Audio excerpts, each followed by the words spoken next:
Salut tout le monde, c'est Olectif, bienvenue sur cette nouvelle vidéo. Aujourd'hui on va parler de la vitamine D et je vais te présenter les aliments les plus riches en vitamine D. Si tu me découvres avec cette vidéo, je m'appelle Léo, ça fait plusieurs mois que j'ai décidé de prendre mon alimentation en main. Sur cette chaîne, je te donne des astuces pour pouvoir mettre en place une alimentation saine sur le long terme et en te présentant les produits les plus sains.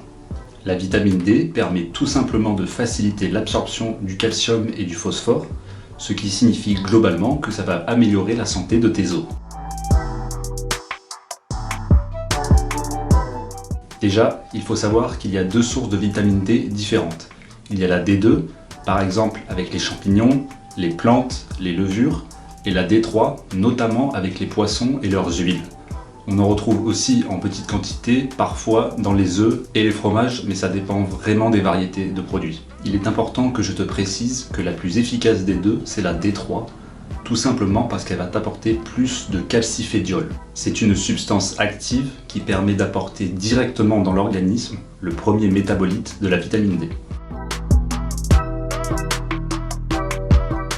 En top 5, la vitamine D se situe tout simplement au niveau des produits laitiers, que ce soit au niveau du lait de vache entier qui est le plus bénéfique, ou des œufs avec le jaune d'œuf cru qui contient 3,25 microgrammes pour 100 grammes. Petit rappel que tu dois certainement connaître, l'été, notre plus grande source de vitamine D naturelle, ça va tout simplement être le soleil, et on peut aussi utiliser des compléments alimentaires. En top 4, on va tout simplement retrouver le chocolat noir. Il faut savoir que pour 100 grammes, on va retrouver environ 5 microgrammes de vitamine D. Et il faut que la teneur en cacao soit au minimum de 40%. La vitamine D se mesure en unités. Dans une journée complète, il faut savoir qu'il faut environ 600 unités. Et pour te donner un ordre de grandeur, il faut savoir que dans un œuf, tu vas en retrouver environ 25, et encore quand tu n'es pas dans une insuffisance.